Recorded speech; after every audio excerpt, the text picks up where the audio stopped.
Welcome everybody to, no, I was going to say Tales from the Tackle Shop. Oh. Naughty. Oh dear. Oh first, dear. first blooper. It won't be the last. Hold on. My ball patch is rubbing on my thing. What's it called? The Lure Fishing Podcast, that's it. Let's do that one. Yeah.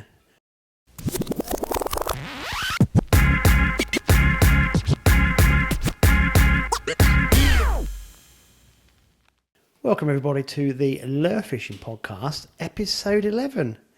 And obviously it's myself, Andy, and Charlie. Hey guys. No, I've got rid of Charlie. I've buried him in the back garden, and I have a better replacement. The stand-in. The stand-in. The stand-in. Okay, guys, so this is the reality. It is quite difficult sometimes for myself and Charlie to meet up because he is a really busy boy, mega busy. So Tom has kindly Tom has kindly volunteered to step in, which is fantastic. So my pen just fell apart. This may take a while. Yes, many cuts. Yeah. So Tom, thank you for doing that. You're welcome. Thank you for inviting me. That's okay, because myself and Tom, we live quite close together, don't we? So Yeah. And you said you would be Charlie for an episode. I'll be Charlie. Yeah. Charlie. So Charlie, hello. Hey Charlie. I don't know if he watches them. He might watch this one because he's not involved. He's not on it. He does the thumbnail, so he's still involved. Yeah. But we're getting back for episode 12, and so that's great. So thank you very much. And the next thing is, I suppose everybody watching this must know who you are, but if they don't, I'm going to introduce you. Okay. So this gentleman here is Tom Moyet, and you are the owner, the entrepreneur, the guru. You are the plastic pourer. You are the social media guru. You are the dog's body. In fact, you're everything. I'm Jack of all. You are everything of FFS Lures. I am FFS Lures. Yeah. So when you are running your own business, you have to do everything. Everything. You know, starting to outsource a little bit now. But yeah, from taking orders to making the orders to posting the orders to answering all the questions. Yeah, it's a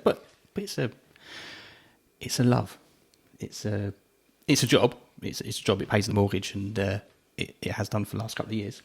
But it's still enjoyable. It hasn't gone that way yet. So that's the good. main thing, isn't it? So for those that don't know, yes, this is the gentleman behind FFS Lures. Now, we're not going to talk much. No, because you said to me, what did you say to me when I asked you to come on? Let's just talk about fishing. Yeah. Let's just talk about. It's been such a crazy 2-3. It's been a crazy month with things at home, with everything. So it's just nice to talk about fishing and what fishing means to you, to me, to everyone watching. And it's I don't want to have to hard sell what I do, so I don't. Yeah. We will get Tom back on at a later date, and we will make him talk about FFS lures. But yeah, we're just going to talk about fishing. But I do need to say two things connected to your company. Cool. First one is thank you very much for donating those lures to the giveaway packs. Oh, you're welcome. So that's great. So those will be winging their way out in the post very soon. Just waiting on one or two guys to send us addresses. So thank you very much. You're welcome. Lovely. And I'm going to plug one thing for you. You've just brought out a new Topwater. Yes. A new frog. Yes, a new frog. We can talk about the frog. It's the frog. The micro frog in itself was such a great lure for the last couple of years, and I've just raised the bar a little bit with the frog.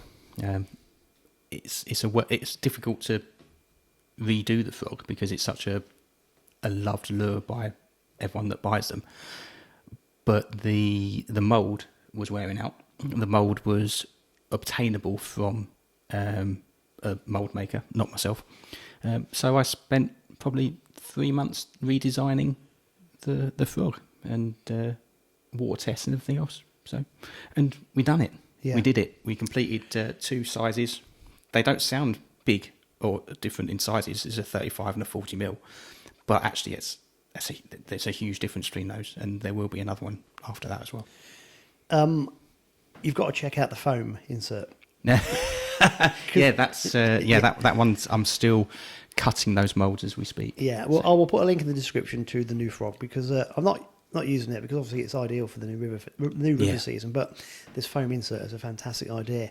And when I think back to last week's episode where we had Wayne Fletcher's lures on, this is one of the things I wanted to do with this podcast was get independent lure makers and people who basically just make their own lures more on the podcast because to me, lure fishing, a big part of that is making your own stuff and experimenting. 100%. I look at the guys in Sweden and they're all into their wood carving or their glide baits, and that's come from the musky anglers in America. And obviously then they went into the plastics in the early 2010, 11, 12, 13, 14, that sort of time. But we're so behind. Yeah, it was difficult to actually get started. A lot of it was buying from America, and everything was from America apart from the actual base plastic and some of the colours. But now with Lure Factors, I used to get a lot of my plastic, or all my plastic was from there. He's making moulds, so it's becoming obtainable here. And I see all the time there's guys now taking up the hobby, which is great. I was fortunate enough that my last job allowed me to pursue this hobby because I was doing a week on, a week off. And then when COVID hit, obviously, I had to do something. And I was already had a step, a foot in the foot there. You can't see it on the camera, but I've got some of my pipe flies over there. So yes. So it's like that's for me the fly fishing part. I like tying flies. Yeah, I'm absolutely awful at it, but they work. But it's addictive, isn't it? But I tied 7 flies. I needed about 10 flies for this season. I only managed to tie 7 so far, taking me days because I am that bad at it. But the finished article works, and I'm not being big-headed. They're really good. They do what they should. But it takes me so long to tie one, so I'll be no good. Well, I got really into fly fishing back in when I was based in Germany, and I started. And this is what I kind of get obsessive. So when I started fly fishing, I was out we had a really long garden in Germany, and when it snowed, I would actually practice my fly casting on the snow in the garden. And then I thought, you know what?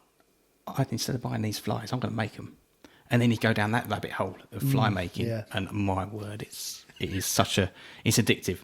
And if you worked out how much the hooks cost me, and how much thread material I use, the vice, but how long it takes. If I was to charge, I'd have to charge a fortune. Yeah, because probably spend 4 or 5 hours on each one. Yeah. Because you're looking at perfection as well, aren't you? Because it's so close to you. You're like that, I kind of wrap that, got to do this. I suppose the more you do it, the better you get. And it just becomes, see these guys on YouTube and it's like... I only fly fish for a short period of time in the year. Now, if I was to do it, I did slightly think, do I just fly fish this year? Then I thought, nah, I like lure fishing too much. But but that going back to people making their own lures, people tying their own flies. Yeah. And I think you get there's such a sense of achievement of catching a fish on something that you've tied yourself. Yeah. So it's awesome. Yeah, and then having people buy and use the lures and catch lots of fish on them must be fantastic. People getting PBs. That's what actually drives me the most. Does it? Because everyone's PB is different, isn't it? So like, if you catch a PB perch, we're talking big perch.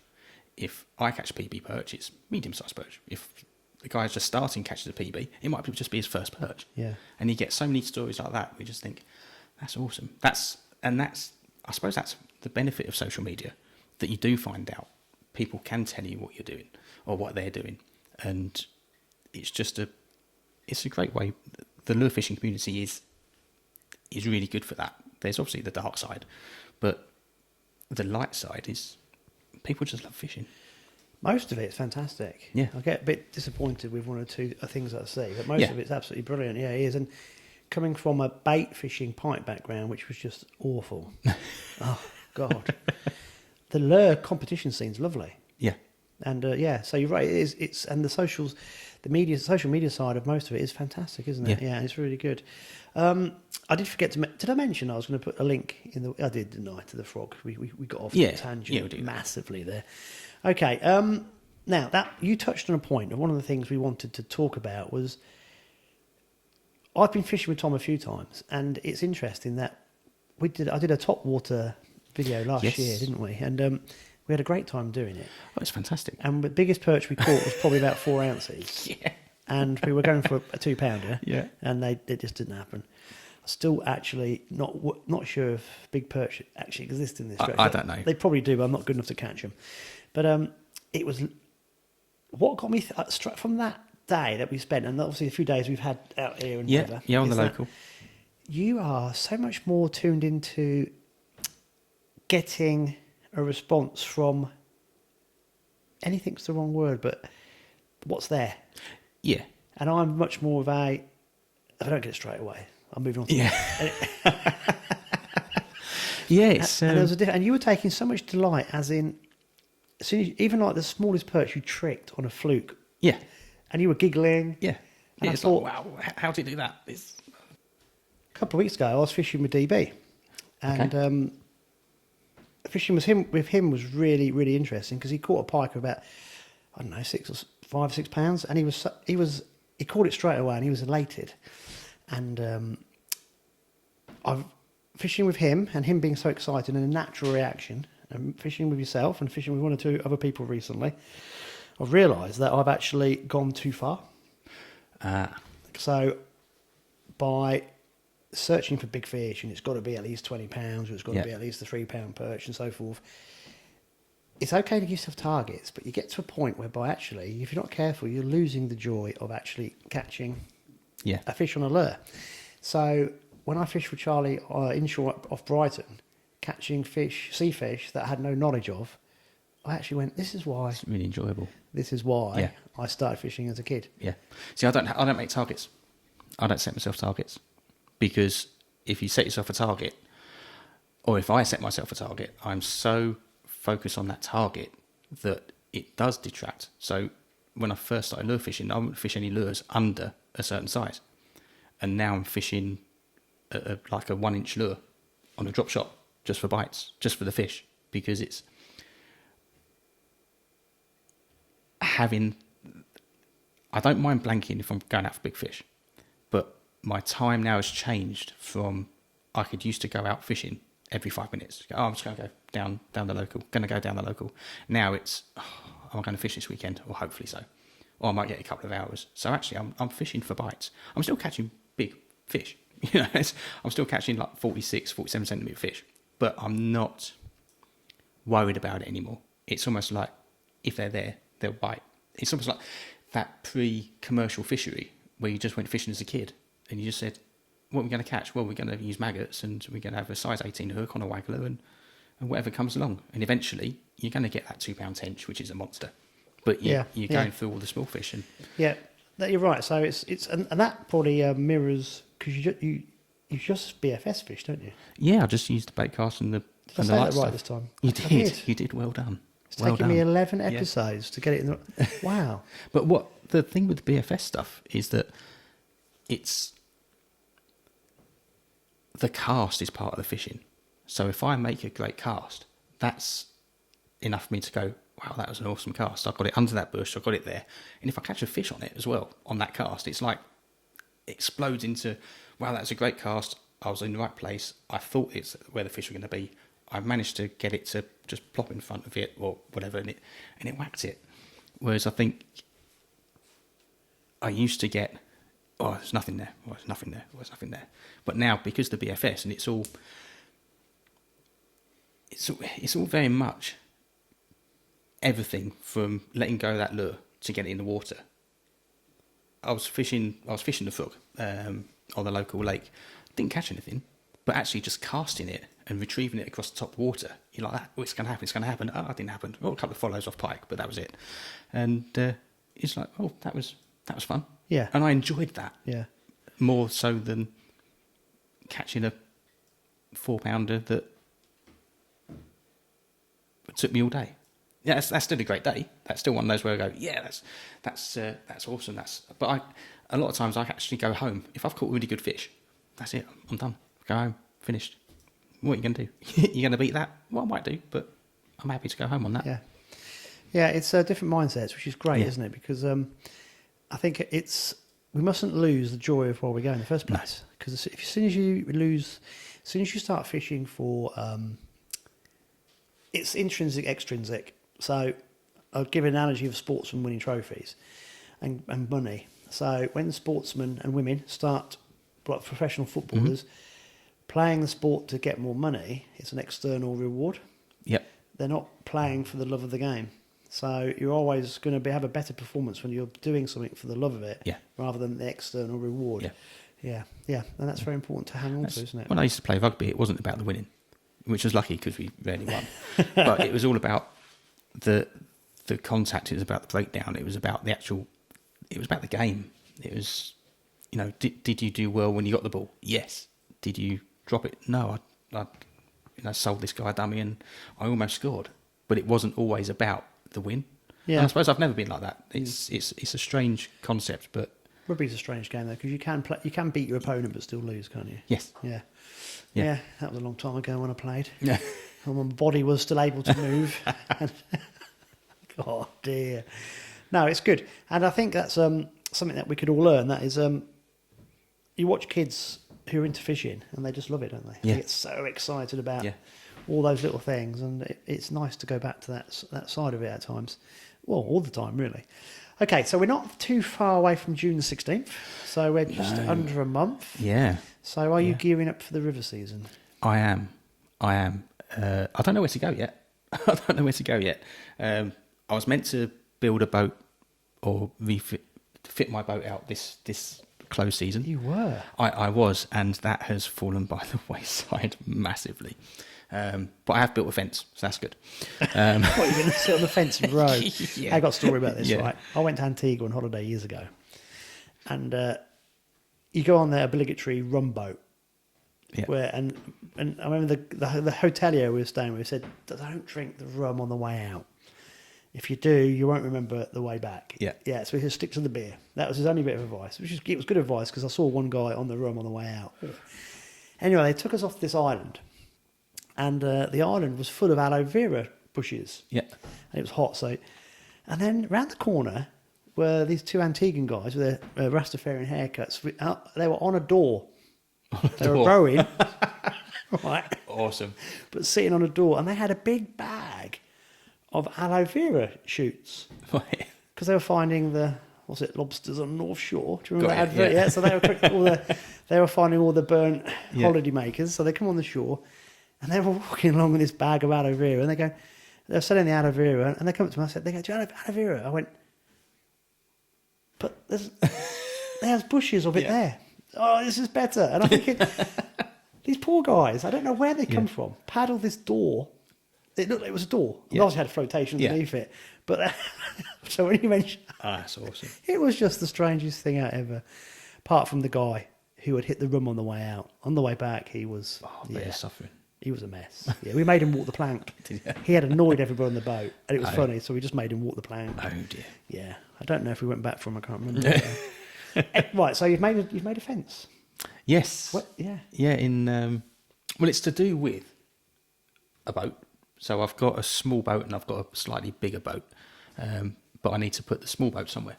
So I've built a big shed fence type thing. Yeah, I've just reclaimed decking and that sort of stuff. So, but that's what I do. I make stuff. So if I see something, I go, oh, I could probably make that. So I started making lures because you just go, oh, I can make that. Those batteries that I've got, and like you say, oh, no, I'm just going to buy them. No, yeah, but now I can make them, and that's it. It's just. Can I tell people what you've done? Yeah, sure. Tom's made these lithium battery cells. You've made the cell. No, you've made the batteries. You buy the cells, but you put them all together, and you have to. You showed me this, and I went, oh, I'll just go and buy them. But I know that about you. I know that's what you're going to say, and I'm like, yeah, but that's right. I know it's very clever what you've done. But I looked at him and thought, bugger me, if that screw comes undone, then I was going to. Yeah, but it's interesting. Yeah. It's a different mindset. So you were so happy to show me. I'm thinking, don't get it. Well, I was going back to my A-level physics. I'm thinking this parallel series. How does that? Yeah, and I'm thinking, I've got a headache now. It wasn't A-level. It was it was O-level. O-level physics back then. Good God! But no, you are. That's your mindset, isn't it? So yeah. yeah. If someone can make it, why can't I? That's sort of what I look at. Yeah, yeah. So, beginning of the season, you're on the rivers. Yes. What species are you going to target? I love chub fishing. Even though, like, I love perch, but June the 16th is always chub for me. Chub off the top. Sight fishing for chub off the top, whether it be on the big waters or the bigger rivers around here, or the small streams. I was going to say you're going to struggle literally around here because we haven't got any, so you have to travel a bit, aren't you? Yeah. There's a couple of spots that I know, and I think one of my favourite ones is either the frog or a weightless fluke, and actually getting them, chub cruise about, and as they're cruising, they're not really feeding, but they're there and you can see them. Actually getting a chub to take is awesome. It might take you through 2 or 3 casts or more, but actually I found that a fluke worked really hard in front of them often gets that chase, and it's so difficult, isn't it? You must get it with pike, not to stop. When you see that fish moving towards the lure and they're getting closer to it, I always go, "Oh, stop so we can take it." And it's like, and the fish just goes, "Nah, stop. Nah, They lose interest. Yeah, You got to keep teasing. You got to keep going. It's like a cat with a piece of string, isn't it? You got to keep going. Yeah. It's when you get to the bank and you do rod tip and you got no. Yeah. That's where musky fishing is amazing. Yeah, it's like they'll figure of 8. Yeah, when you've run out of space, if they're on it, they'll go into the figure of 8, which is like, which is another discipline, which is then, wow. But yes, it's chub. Chub. 16th of June, try and find somewhere for chub. But if you go chub fishing, then the other thing I found with working lures like that is that you also bring perch up. So I've had it where I've not seen any perch, but they've been in the cabbages, and where you're working this lure on top, they actually come out and just hit it. It's such an exciting way of fishing. Well, that's what we found, that place we went last year. And I initially went with little bass lure, like an Ilex moccasin. That's it, yeah. And I just fished blind, just walking the dog, and then every now and again they would just absolutely smash it. Cause they were probably coming up 3 or 4 foot to hit it, and obviously that meant they hit it harder. Yeah. Which is Topwater's brilliant, isn't it? It is. Yeah. It's sight fishing. And especially with lures where you actually put the action into the lure, so you can actually go, "Wow, did you see what the lure just did?" And especially when you're like walking a dog or something like that, and you go, "Yeah, that was a good turn." Or what I like about the weightless plastics is that you can get them to pop out of the water like a fish being chased, and I think that's a huge part of why they go for it. It is, isn't it? It stimulates, it gets them to go. No, it's good fun. Have you got any targets in your head? No. I just to go fishing, just to go fishing. We are so busy. It's just nice to. It's the nice thing about this time of year is that the evenings are longer. So if you do go out, you don't have to go through the hottest part of the day. You can put your time off. I'm not great at getting up early anymore. I used to be. I need to be on the water for first light and I think the last couple of years I've just gone, I'll catch fish whenever, but if I really want to go for certain targets, I'll go at last light. Yeah. Or you get there for just before last light, and it's just an hour.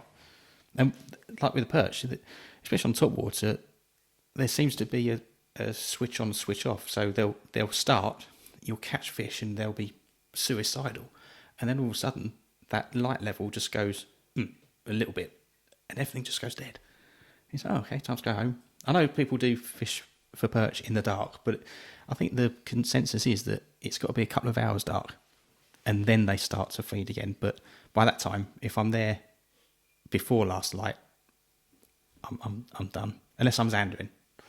I might do some zander fishing. Yeah, that'd be nice. We'll talk about that in a sec. Night fishing is really, really, really interesting. Yeah. Isn't it bizarre how your mindset changes? So obviously, when I was bait fishing, and I still do it a little bit. But I went twice last season. Did it excite you? No. No. I had a 20 first run. Yeah. Picked up the rod and thought, bugger, this rod's heavy. I know, it was boring. And so I might just stop and I'll come back to it because bait fishing's great when the weather's awful. And the last thing I want to do, I don't want to lure fish and get cold hands. No. I'm too old for that. But what I used to do when I was deep into my bait fishing, there were because you're fishing with baits, you wanted to hit feeding spells when the fish, pike in particular, are looking. Yeah. So you worked out waters and what feeding spells. when I'm lure fishing, I don't even think about it anymore No. because I just know if I can find something. If you can get it in front of them, The skill is then using different techniques and different retrieves to then Yeah. get it to trigger. So it's really weird. When you were saying that, I was thinking my whole mindset's changed. yeah. I used to work out times, air pressure, moon phases, whether it was a leap year. Well, when I used to Do you know what I do now? Just I don't. go. I just go. just go, I just go. I don't Yeah. worry about anything. no. No. I used to always think, oh, but I've missed that time. And then now I'm just like, no, I'll find them. If I'm more confident now. I think from first starting, you go as often as you can, and you blank a hell of a lot. And then all those blanks, if you can learn from those blanks, That's the thing. that's the isn't it? thing, and then apply what you have, why you didn't catch or where you didn't catch, and almost put two and two together and come up with 18. You then, when you are, so I did some Friday fishing things. So I just went out and went, you know what, I'm going to use this lure because I know it's going to catch fish. And in one swim, the fish were in one spot of that swim. And just by casting around, found them and had a great time. But if I'd just cast to one spot and not caught them, I could see it being, oh, okay. Then you have that mindset of, oh, I'll change the lure. Oh, I'll change the colour. I was like, no, I'll just keep working this. Okay, that's where they are. Same lure, same colour. Just Well, worked. I work on the philosophy that I use the lure on the venue that I've got the greatest confidence in. Yeah, And then once I find them, then I tinker with it. yeah, Because if you start tinkering with things and you're not catching, you don't know you're actually in front of a fish. yeah. Exactly. That's the thing. When someone says to me, "Oh, I'm going to change the lure again," so well, how do you know that that one didn't work? Well, I didn't catch fish. Yeah, but did the fish see it? It's like, I don't know. Yeah. And that's it. You don't know. But and again, it's having that confidence. So I would always have a lure that I'd put on, and I'd be so unconfident in it because at the time I wasn't catching on my confident lure. So then I put this other lure on in the desperate hope that it'd be a magic lure, and then that didn't work, and they weren't there. I wasn't in front of them. I wasn't doing it right. I wasn't doing something, and then you go, oh yeah, but this lure, that's no good. So you never use it again, and it's a self-fulfilling prophecy that this lure that you always put on when you're struggling never catches. So therefore, it's a bad lure. When I was with Dan, I just stayed using the guppy a lot of the time Yeah. because I don't use it very often. So I just used lures Yeah, that I don't normally use just because I was just trying to, I was actually watching the retrieve and Yeah. sometimes I was imparting some action, but it was blowing out it was very violent. So I was trying to get that quite negative and I really enjoyed just experimenting. I think that's the important thing. And this is what I've spoken to Charlie about on a couple of the podcasts is that it's not about catching a fish, in my opinion. It's about trying to learn about the lots of the little disciplines that you need to. So it might even be that new knot that you've seen on the YouTube, which is a wonder, like FG knot. Try tying that in a strong wind on a boat. Yeah. It's quite challenging. Yeah. But that's quite, it sounds daft, but to tie that accurately, To tie it well, when you actually pull it tight and you go, that's an awesome knot. but when you're doing it in a rocking boat and it's yeah. raining and Yeah. it's windy Yeah. and you got it, it's just little things like that. And I've had conversations with people and I say, they go, yeah, I do it all at home. But I said, well, what happens if you've got to do it when you're out on the, yeah, but I'll be able to do it. And you think, no, you won't. Yeah.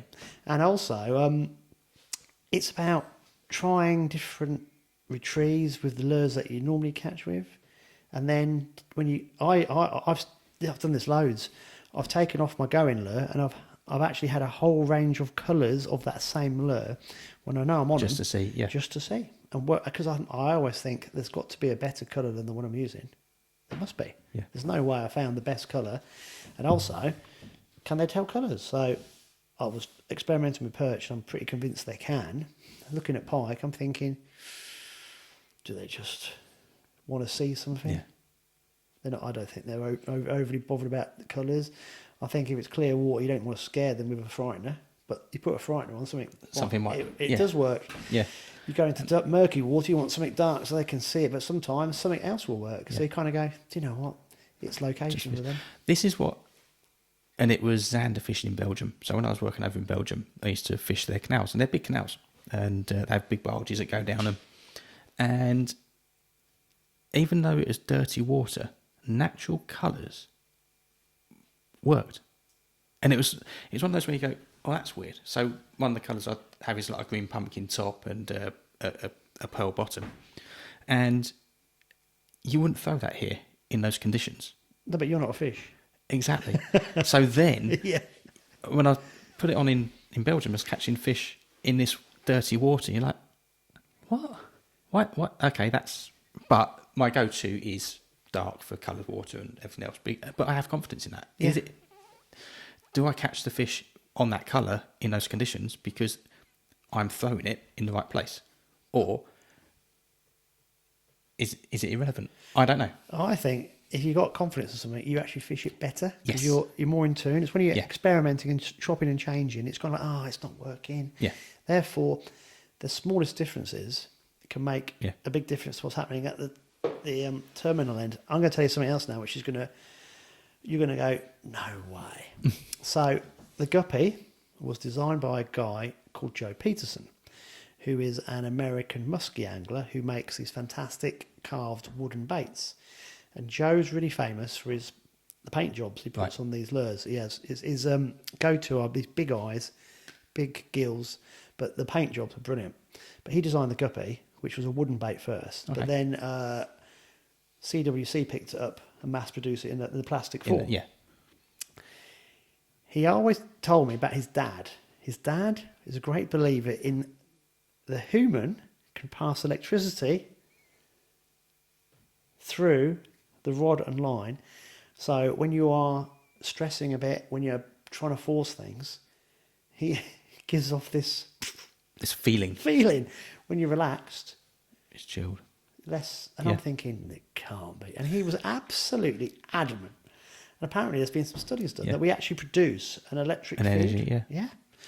It must be minimal, but I can't believe a fish would pick it up. But there's again, that's just another thing. Does it? Doesn't it? Yeah. Does it? And even, I think I might have mentioned this on one of the podcasts, I can't remember. On Lake Vermilion, which was it's a really famous musky lake, it's beautiful. The guides who make a full-time living from this were struggling to catch anything. So one of them, Luke Ronenstad, turned all the electrics off. The bow mount, all the pinging off the sonars, everything. Caught straight away. No noise. No noise. No noise. But was that coincidence? But what it did do, it freaked all of them out. Because they were going, oh, are we going to have to go out there with no electrics? Yeah.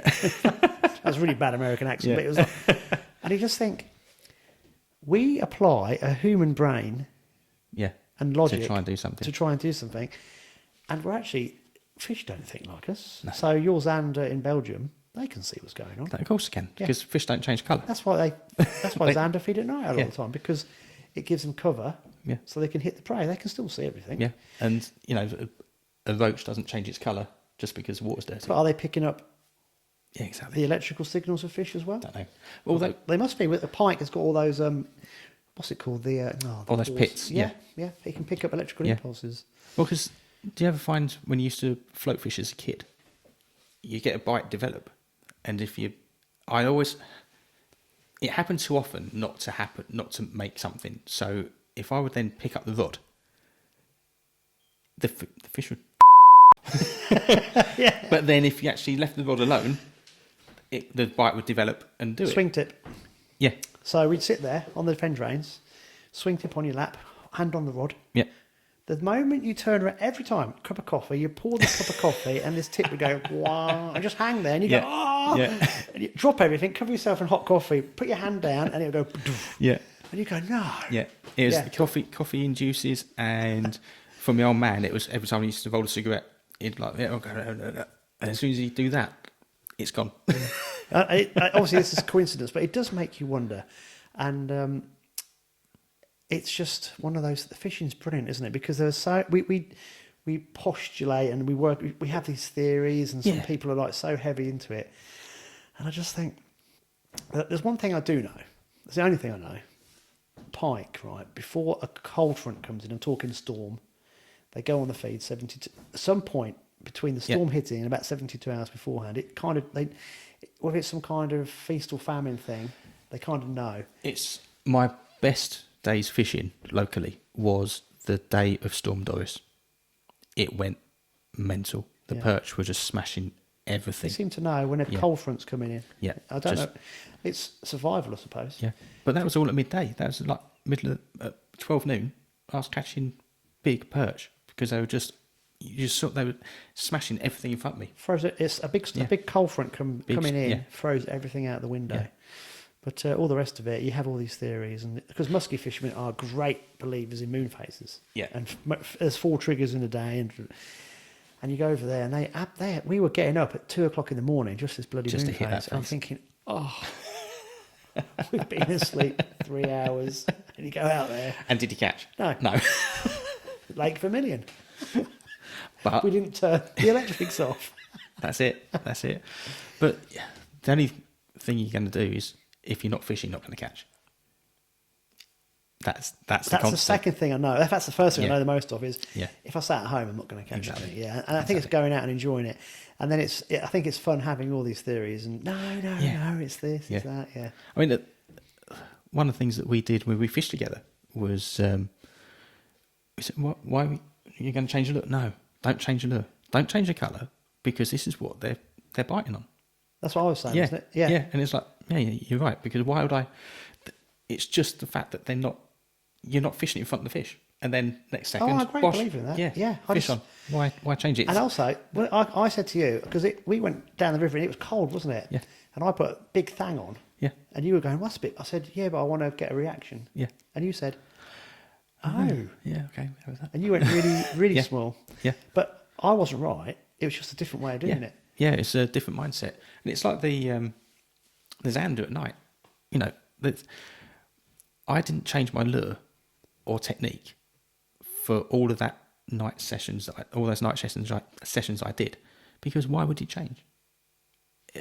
One of the guys I was fishing with, he's like, "Well, will you change?" I said, "I'll probably change it up once I've had my fill. Once I've caught a double, once I've caught so many high singles, once I've done that, I'll change. But at the moment, why change what's working for something that might not? Once you find something that's working, and it does work, I'm like, yeah, I'll experiment once I am a bit bored of it."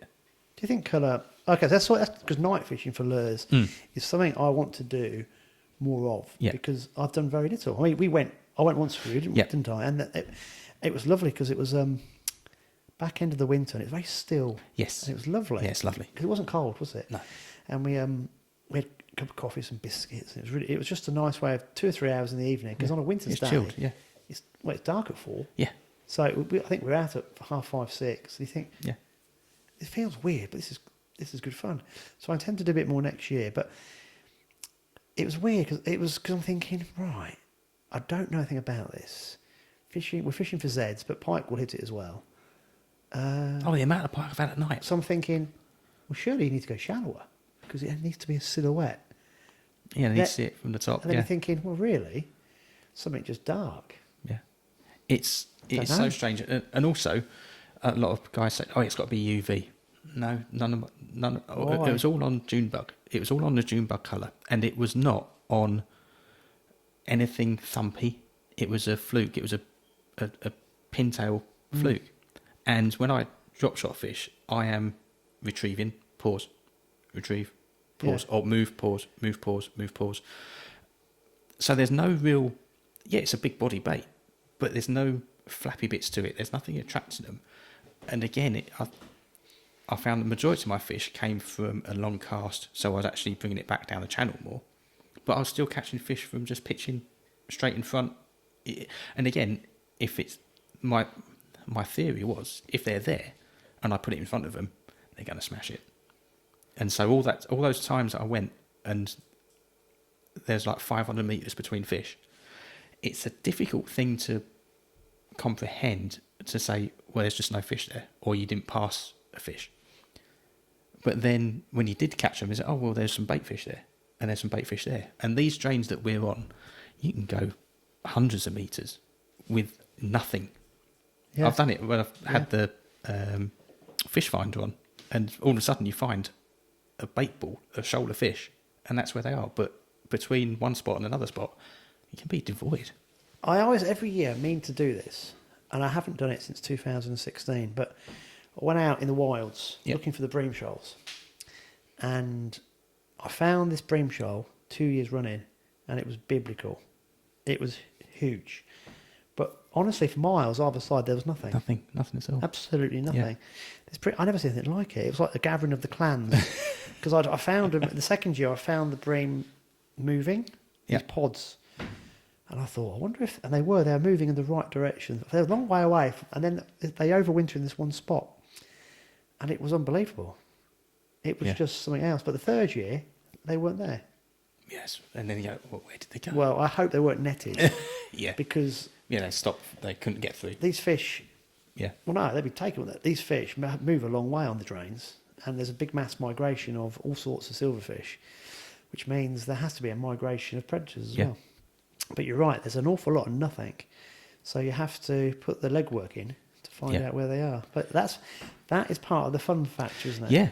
Yeah, I remember it was before I even started with the lures, or lure making. And I was on a kayak, because when I first moved to this area, I went kayak fishing, going down, and went on one of the local drains. And it was so prominent of where they were and where they weren't. You know, you're going to find the odd fish. You're going to find the odd fish here and there. But to actually paddle for so far, and then all of a sudden you can't see the bottom because there's just a mass of bait fish. And they get packed in some places. Yeah. It's incredible. Yeah. It is incredible. Yeah, it's amazing. But that's why it's quite... This going back to the lure fishing at night for these zander, it'd be nice to try and work out these because I think sometimes zander, when they go on the hunt, they move quite a long way. Yeah. And I think sometimes they don't move at all. So when they don't move at all, can you still catch them? Well, you can trigger a response. But when they're hunting, they're really easy to catch. Yeah. They're spit suicidal, aren't they? Yeah. It's the guy I was fishing with as well. He changed over to how I was fishing, and he said when he's been fishing sort of a Texas rig or a light cheb, it's a 50-50 whether the fish actually takes it and he gets a hook set. But with the drop shot, for some reason, every fish was nailed. Didn't lose any. Well, it was because it's above their heads. Yeah. They can see it and they're hitting it. Yeah. And they, rather than coming down and, I'm going to have that. They probably have weren't that. feeding, they're just inquisitive. Yeah. But it was, and he said, that it's even coming down, it's in the top pallet, and amazing. I reckon, Brilliant. in the winter, on some of these shallow drains, you can get them off the top. Yeah, possibly. Yeah. But again, it's that, when do you try? When do you try? You go, Yeah. I'll try that. Yeah. I've had a lot of zander now, really shallow on lots of different waters. It's an eye opener. Yeah. And when they hit it, because they've had to come up, Yeah. bang! It's incredible. Yeah, it's definitely one of those. I've never had one off the top. I had them just subsurface, but I reckon at night, particularly on shallow drains, haven't got to move far. And when they're hunting, they're gonna. Yeah. It'll be interesting to try it. Well, it might be one of those. It might not work. It might not, and again, that's when do you try? And for me, in my personal night fishing zander journey, I'm not ready to try something new because I still want that. Okay, that's my target. I want a double figure zander from this venue at night time. Yeah. And then once I get that, then I can sort of relax and go, Yeah. oh yeah, let's try that. Let's try this. Let's catch them on this lure. But at the moment, I am not at that. I'm not ready for that yet.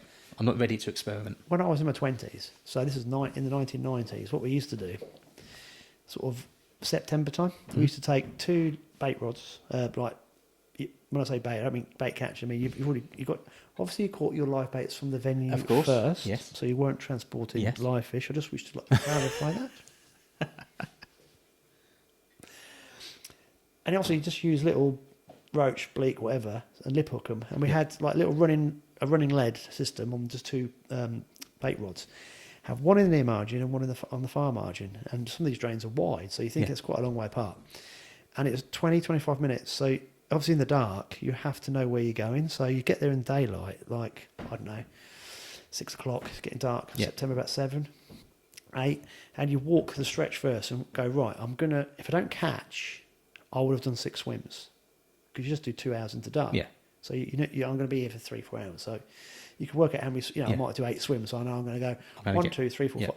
So I don't want to fall in because you're doing the first 2 in daylight and then you're doing the next 6 in the dark. And we just used to have a bucket, 2 rods, and go do, literally 25 minutes. And it was crazy how you go nothing, 2 fish at the same time. Everything, yeah. Everything go. I had 18 pound. I remember one night I had 18 pound of zander in the landing at the same time as 7 Wow. and 11. Wow. Both rods went. Phew, and you're thinking, but this was a drain that was 40 yards wide. But I'm dropping one down here and one on the far bank, and you're thinking that pack or those zander are feeding in that one area all over the width of the drain. Yeah. Obviously, we worked out they were running along the edges, but it just shows you that it's incredible. Zander are a really interesting fish to target because they do things like this, and it's like, so it's location. But that was they were moving in that like last hour of day, like first 2 hours of dark on the drains. It was incredible. But I've often thought I need to replicate that with lures because it'd be even quicker. Yeah. Because I can go so I can fish the near margin, chuck across, nothing, move 10 yards, near margin, chuck across. I mean, when we went, we don't waste time in a swim, do you? You go, right, I fan cast, so I fan cast from the margin out, and that's it. If I don't catch anything then, if I see bait fish, I might have another go. I might change the retrieve a little bit. But if there's no bites, move. Yeah. And so you cover so much water. Yeah. But so going back to what we were talking about at the beginning, trying different things, I'm freshened up from fishing with different people. Good. And I think one of the things I need to do this year is go back, because what we used to do as well, and when you think about it, you think, why did you stop doing that? we used to use lures to find the predators. Yeah. So we used to walk miles on these fen drains and copper spoons. No one uses them. Have these copper spoons that were hammered, so they'd flut. They were light. They were very thin and light for the size, and they'd flutter down. So you chuck them out, let them flutter down, literally jick it up and it go, and let it drop. And zander loved hitting them. Pike obviously loved hitting them as well. So what we do is we'd literally have 2 or 3 casts from halfway down the bank because you couldn't get down the bottom because it was so steep. Yeah. And me and a friend would just bounce along the drains, and you go nothing for hundreds of yards, and suddenly wallop, and there'd be an area. And what we used to do is go back and bait fish. Yeah. And we knew where to start because we start just short of the area and move through it, and it was a great way of location. But really, thinking back, we should have just lure fished. Just kept on lure fishing. I know. Yeah. So that's another thing that I'm going to try. Sort of September, October time, the drains again, is try and reignite my love for what I used to do. Yeah. But I stopped doing. And I'm going to go back to drains because we live in the fence, and let's be honest about this. There's no point beating around the bush. We've had a massive problem with illegal fish removal and poaching for the last 20 years. It's destroyed some drains. However, I need to forget all that and go back and try things. Just catch what's in front of you. But just go. Yeah. And that's what I'm going to do.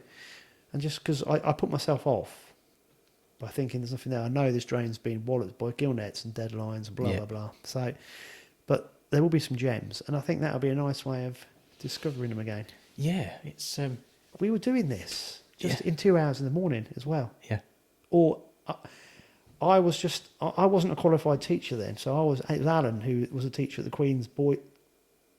It was the Queen's Boys School. It became the Queen's School, but it was then mixed.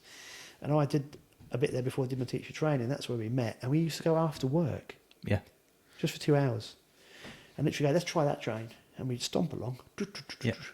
And if we didn't catch anything, didn't even think anything about it. Well, let's do when are you free again? Oh, a couple of nights. It's okay. So let's start somewhere else. No, we used to start where we finished. Oh, okay. So you're covering walk past, start again. And it was incredible how we found fish. I mean, I remember reading, and this is it, that back in the day when you used to read about people's exploits on the drains, and it was all about the leapfrogging, it was all about the legwork, it was all about getting out there and doing it. You know, I'd like to now get on a boat and get to a spot and then just work that spot in the boat. You know, it's just such a... You can't do that with bait. Well, you can. But you control a live bait. Yeah. That's killer method, but where's the skill in that? Yeah. And also, but I tell you what is really cool. actually going on a boat and using the wind to just push you down the drain. And Yeah. you can just, because a lot of these drains, it's very difficult to get down the bank. And actually fishing from the boat, you're hitting that drop off at that lovely angle. Yeah. But it's all good fun. And I think... Oh, I really want to go fishing. Dear, Yeah. when was the last time you went? Properly. I've been 3 times with the rod since the end of the close season, or start of the close season. So you go fishing without a rod? Well, yeah. Uh-oh. He's that guy. No, so did a canal in Coventry. Wasn't great, but it was nice to get out. And then testing the frogs. So that's all I've done since the 16th of March. Oh, 14th of March. Right, yeah. Yeah. So, but I quite like the layoff. Well, let's face it. I quite like the layoff. Talking about what we were talking about at the beginning, you've got so little time. Yeah. Because that was I'm looking at my pad. How much fishing time do you get? It's just a coincidence that we're Yeah. onto this. Because you Nothing. no. No. But it's okay. Because when I do go, I really enjoy it. Yeah. I haven't had that fade of enjoyment. And one of the things here locally, I love walking. I love walking to get to the fishing. So I'm going through the estates and down to the river. Just that walking to the river is fantastic for me. Because it's just, okay, what are we going to do? Yeah, we're going to go there. And as I'm walking down, there's this one spot, and you know the spot I'm talking about, that I really think there's going to be some big fish in that one spot. And that's what drives me, because it's the not knowing, but thinking that there may be. And I think that's fishing all over. It's fly fishing, it's bait fishing, it's everything else. You don't really know, but there's always a possibility that there could be. The other thing I thought of doing, bikes. Yeah. Around here, it'd be quite nice to be good. Might get the bike out for a bit in the summer and just... Yeah, just go. Yeah, because everything I was thinking, I know it's not predators, but can we catch rudd? I Off the top. had a lovely rud on a micro frog just at the end of the season, because they were doing something. They weren't spawning, but they were doing something on the surface, and I didn't know what it was, so I just kept throwing into this melee, and it's like a £1.5 rud. Took it off the top. Yeah. It was instant hit and a great fight. Yeah, I'm Great fight. thinking, because I'm going to take the fly rod out and get some small carp bread imitation Yeah, yeah. flies, and I'm going to try that. But I was just thinking, I wonder. I mean, it's not exactly lure fishing, but if you could get something to, if you could, I know it's a bit cheating, chuck out some floating crusts and just chuck out something that looks like a bit of floating bread, or I don't know whether you can imitate. I don't know, some sort of like daddy long legs moving across the top. Yeah. That might work. I don't know. But again, that's what I'm looking forward to, because It's trying it. when I've been out before trying to catch a rod, I'm going, I've got to get a 3-pounder. No. And I'm thinking, no, I don't. I'm just going to take. I really Just need to catch one. just going to take my 6-weight fly rod Yeah. and have a bit of fun with it. Yeah. Just want to get one. Yeah. And then I thought, Perfect roll cast down the margin. wait, just Yeah, just as it goes out. the wind's flops over. perfect. You can just Yeah. you could back cast Yeah. if it's the wrong way around. I always get concerned about catching a car. That's why I wanted to fly fish in this area, but I'm always like, oh, I'm backcast, and I'm not that good. But Tell it's you another always story, that, right? oh, how When do I you used to do it? match fish, when I was about 13, 14, Reg Sutterby, we were on the Coronation Channel, and I'm sitting next to him. It was like you put your brollies up. So I never used to brod it, I used to hate it. So he just brought it up so I could see him, and we're talking to him. He's cast his feeder out, and I could watch him. He's looking at his line and looking, and his feeder hasn't landed. Right? He's hooked a seagull. Got it in. The next week, what was his name? Guy used to own a chip shop in Friday Bridge. I think of his name in a minute. He 16-foot. We were match fishing. I sat next to him. He's gone. Hooked a car going past. So I just snapped him off. The following week, I'm next to him again on 16-foot. He's cast again, and he's gone. Ow! He's made this big yelp. And he was using a gold hook. He's got it stuck in his ear, like right deep. Yeah. That you could just see the part where you tie the the spade part. He's so free. Yeah. It was so funny. So the seagull incident, and then the catching the car, then the hook in his ear. Brilliant. You wouldn't. Sounds like my luck recently. But isn't that fishing though? You get little Yeah. tails. But it's just so Yeah. funny watching. It just happened every 3 weeks running. It was absolutely brilliant. And how do you remember all these daft little stories? It's same as everything. It might be really dark times, but actually, there's always something that you remember, Yeah. and it's always going to be that one thing you go, yeah, I remember that one. But as being a That was kid, you awesome. remember more when you were a kid. Yeah. Didn't you? It was funny things. Yeah. Yeah. Yeah, All right, buddy.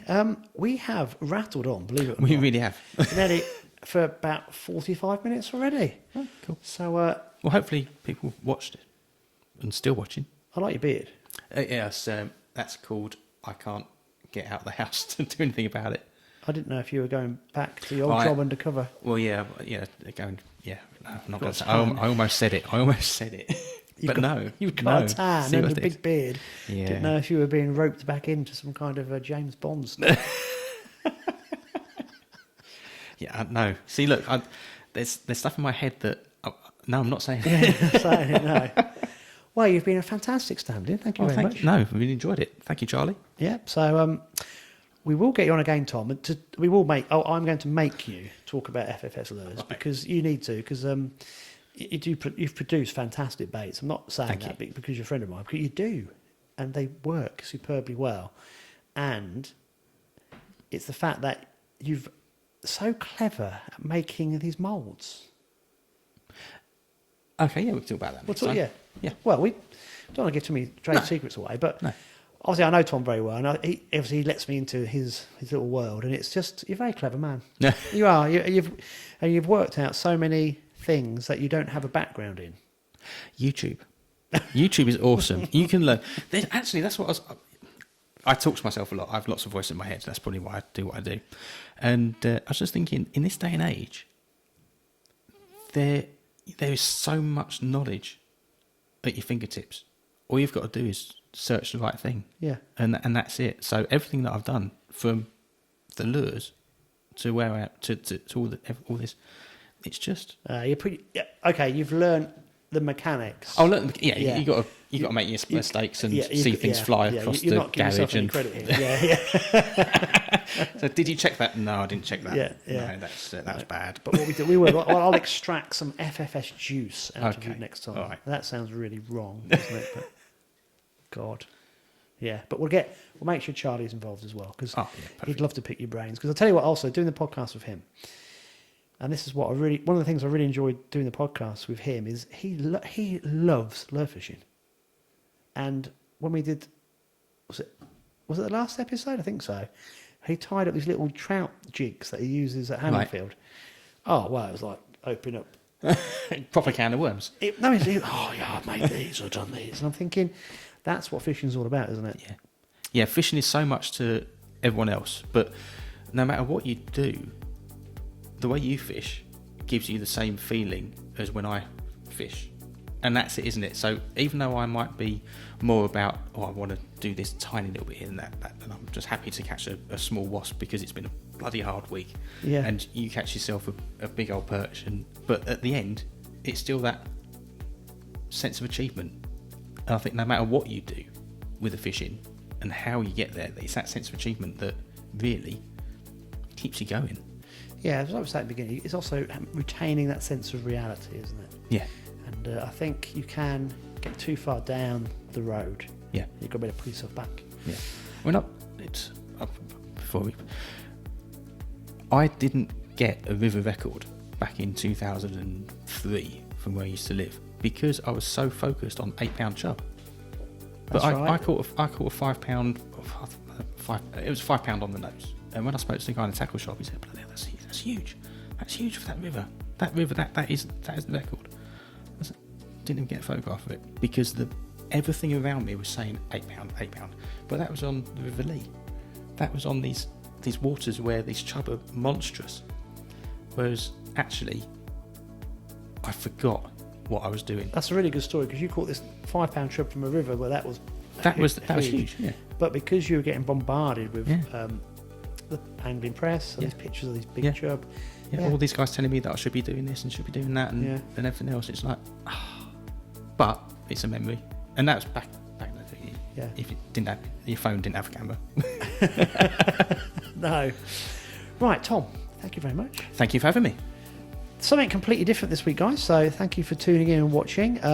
Next week, I'm trying to find Charlie. I don't know where he'll be. He'll probably be tattooing at Hanningfield. Yes. Or at Hanningfield I don't know what he'll be doing, but he's a busy boy, so we'll get him involved. And we'll get you back on very soon. Look forward to it. Yeah, Look forward to it. Really enjoyed that. Thank you very much. That's all right. See you next week. Toodaloo.